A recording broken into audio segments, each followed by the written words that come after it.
सप्ताश्वरथमारूढं प्रचण्डं कश्यपात्मजं श्वेतपद्मधरं देवं तं सूर्यं प्रणमाम्यहं तं सूर्यं ప్రణమామ్యహం. అలాగా ఈయన విశ్వభావన సకల ప్రపంచంలో ఉండే అన్ని సన్నివేశాలని కూడా చూడగలిగినవాడు. హిరణ్యపాణి సవిత విచర్షణి ఉభేద్యావా పృథివీ అంతరీయతే.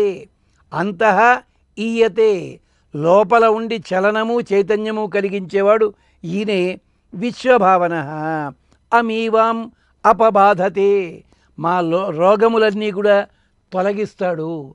చాలా రోగాలకి ఒక అద్భుతమైన మందు ఏమిటి అంటే ఎండ లోపల తిరగడం. ఒకప్పుడు కొన్ని రోగాలకి ప్రత్యేకించి ఆశ్రమాలు ఉండేవి.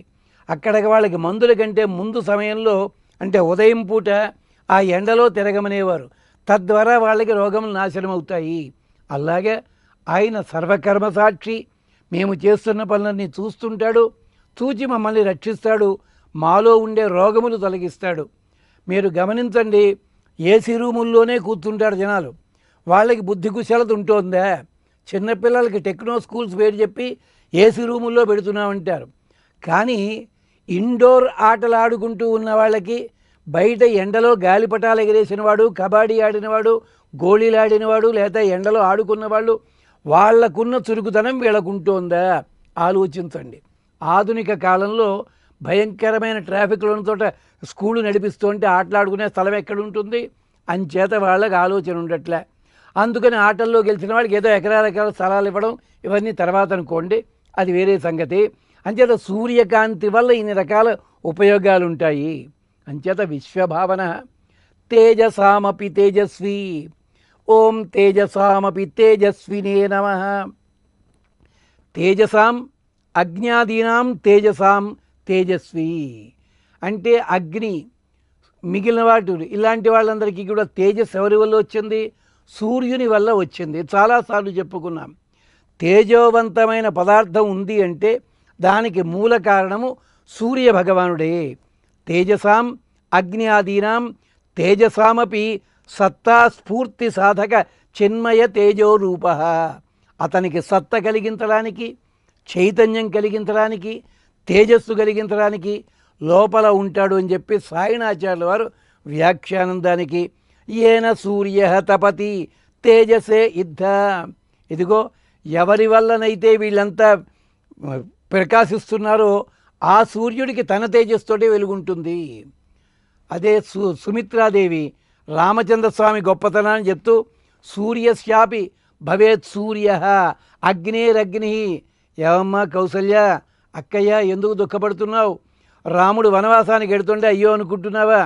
ఏం లేదమ్మా, రాముడు సూర్యుడికి కూడా సూర్యుని తేజస్సు వంటివాడు, అగ్నికే అగ్ని వంటివాడు.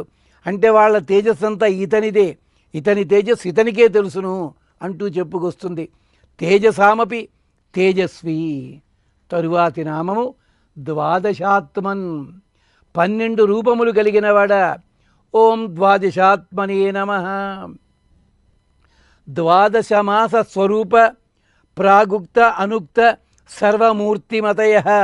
ఇంతకుముందు చెప్పుకున్నవి, ఇంతకుముందు చెప్పనివి మొత్తం 12 రూపాలుంటాయి. అంటే సూర్యుడని, అర్యముడని, భగుడని, పోష, ఇలాగా ఇంద్ర, ధాత, భగ, పూష. ఇంద్ర ఐశ్వర్యం కలిగినవాడు, ధాత అందరికీ కూడా ఇచ్చేవాడు, దానము చేయువాడు, భగ భాగ్యము కలిగినవాడు, దానమునకు అధిపతి భగుడు. అలాగే పూష పోషణ కలిగించేవాడు, మిత్ర నీకు స్నేహితుడైనవాడు, వరుణ అంతా కూడా ఆచ్ఛాదించినవాడు వరుణ. అర్యమ అర్యముడు దానపతి, దానము చేయడం ఎలాగో నేర్పేవాడు ఆయన. అర్చి గొప్పదైన కాంతి కలిగినవాడు. వివస్వాన్ వివస్వాన్ ఈతనికి జన్మించిన వాడే యమధర్మరాజు. వివస్వాన్ త్వష్ట. త్వష్ట అంటే రూపము దిద్దుతాడు, మన రూపం దిద్దేవాడు. సవిత ప్రేరకుడిన విష్ణు. ఈ తర్వాత ఈ మహానుభావుడు సర్వవ్యాపి. ఇలాగా ఈ 12 పేర్లతోటి కూడా అదితికి కుమారుడై జన్మించాడు గనక ఆదిత్యులు, ద్వాదశ ఆదిత్యులు అంటారు. 33 కోట్ల దేవతలని మనకి పదం ఉంటుంది. 33 కోట్ల దేవతలంటే 33 పక్కనే 2 సున్నాలు 2 సున్నాలు 3 సున్నాలు పెట్టమని కాదు అర్థం. అక్కడ కోటి అంటే ర్యాంక్ అని అర్థం. 33 స్థాయిలలో ఉండే దేవతలు. ఎలాగా ద్వాదశ ఆదిత్యులు 12 మంది, ఏకాదశ రుద్రులు 11 మంది, అష్టవసువులు 8, అశ్విని దేవతలు 2 కలిపితే 33. అదనమాట 33 దేవతలంటే. వీళ్ళల్లో ఆదిత్యుల్లో ఈయనే ప్రథముడు. ద్వాదశాత్మన్. ఇలాగ విష్ణు పురాణము చెప్పింది. పురాణాలన్నిటిలో కూడా 12 మంది దేవతలు ఎలా వచ్చారో చెప్తారు. ద్వాదశాత్మన్ నమోస్తుతే. స్వామి నీకు నమస్కారము అని అంటున్నారు.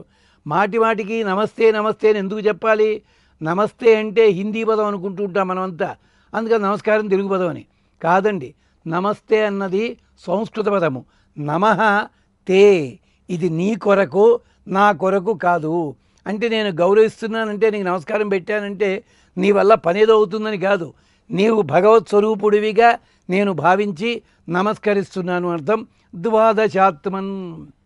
ఇక తరువాత 6 శ్లోకాలలో అతని ప్రత్యేకతను వర్ణిస్తూ ఫలితములు కూడా చూపిస్తారు. ఒక శ్లోకం నమ పూర్వాయ గిరయే అని మొదలవుతుంది. జయాయ జయభద్రాయ. తర్వాత ఇంకో శ్లోకం నమ ఉగ్రాయ, అది మరో శ్లోకం. బ్రహ్మేశానాచ్యుత రూపాయ అని ఇంకొకటి. అలాగే తమోఘ్నాయ అదొక పేరు. అలాగే తప్త చామీకరాభాయ. ఇలాగ 6 శ్లోకములలో ఆదరాతిశయం చేత నమః నమః నమః అంటూ ప్రత్యేకించి ఒక్కొక్క శ్లోకంలో. అంతేకాదు మన లోపల ఉండే 6 అహంకారములు ఉంటాయి. కర్తృత్వ అహంకారము, భోక్తృత్వ అహంకారము, జ్ఞాతృత్వ అహంకారము, శేషత్వ అహంకారము, ఇలాంటివన్నీ. ఈ అహంకారాలు పోగొట్టాలి. 6 భ్రాంతులుంటాయి. మొదటి భ్రాంతి దేహ ఆత్మ భ్రాంతి, దేహమే ఆత్మ అనుకోవడం. రెండవది అన్యశేషత్వ భ్రాంతి, ఇతర దేవతలకే చెందినవాడిని అనుకోవడం. స్వస్వాతంత్ర భ్రాంతి, నన్ను మించినవాడు ఎవడూ లేడనుకోవడం. అలాగే అన్నీ నాకు తెలుసు అనుకోవడం. అలాగే నేనే అనుభవించేవాడిని అనుకోవడం. అబంధు సంగమము, బంధువులు కాని వాళ్ళని బంధువులు అనుకోవడం. ఇలాంటి భ్రాంతులు. ఈ భ్రాంతులు తొలగడానికి 6 శ్లోకాలలో చెప్తున్నారు. 16వ శ్లోకంలో నమ పూర్వాయ గిరయే, పశ్చిమే గిరయే నమ, జ్యోతిర్గణామాం పతయే దినాధిపతయే నమ. నమ పూర్వాయ గిరయే, పశ్చిమే గిరయే నమ. పూర్వభాగస్థ ధర్మ ఉపలక్షితాయ. తూర్పు దిక్కుంది, తూర్పు దిక్కున కొండ ఉంది. ఆ కొండ మించి వచ్చే స్వామి నీకు నమస్కారము అంటే తూర్పు దిక్కును ఉదయిస్తున్నాడు. దానివల్ల మనకి దిక్కులు తెలుస్తున్నాయి. మనకి డైరెక్షన్స్ తెలవాలి అంటే తూర్పు పడమర. ఎలాగా మనకేదో కంపాస్ పెట్టుకుంటున్నాం.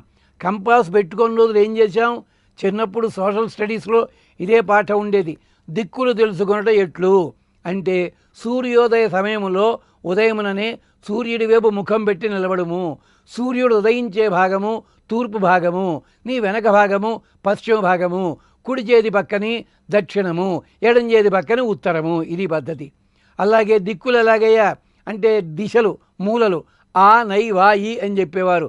ఆగ్నేయము, నైరుతి, వాయుయము, ఈశాన్యం.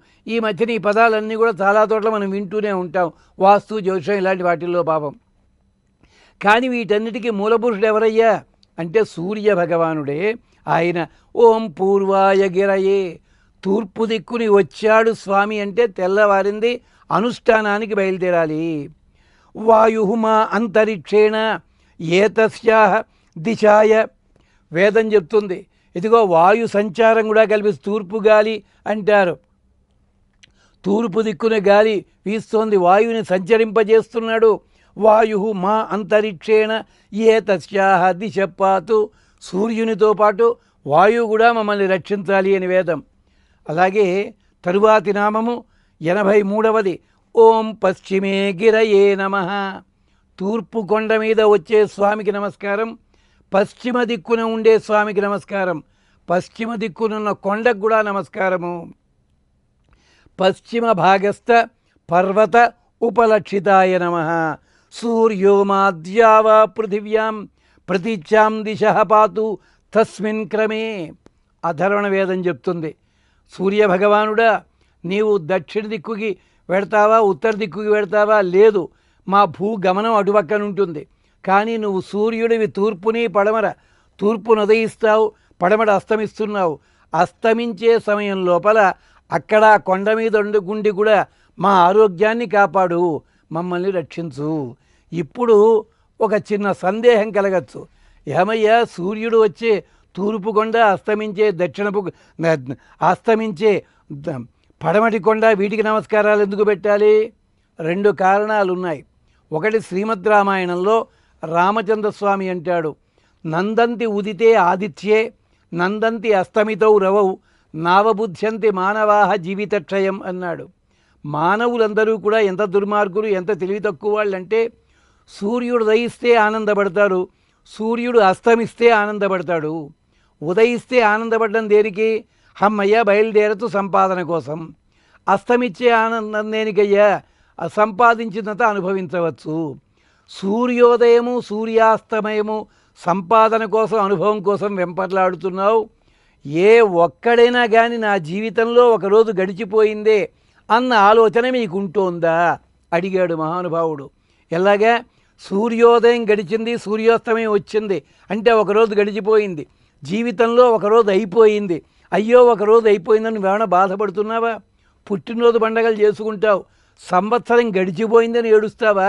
సంవత్సరం బాగా గడిచింది హ్యాపీ బర్త్డే అనుకుంటావా నువ్వు? అంటే సంవత్సరం గడిచిపోతే దీపాన్ని వెలిగించుకుని భగవంతుడా వచ్చే సంవత్సరం నాకు క్షేమం కలిగమానాలి. కానీ మనం ఏం చేస్తున్నాం? దీపాలు ఆర్పేస్తున్నాం. దీపం ఆరిపోవడం అంటే అర్థం ఏమిటి? వేరే అర్థం ఉంది. ఏమిటో ఆ దీపాలు ఆర్పడం ఎక్కడి నుంచో వచ్చింది, మనకి అలవాటు చేసుకున్నాం.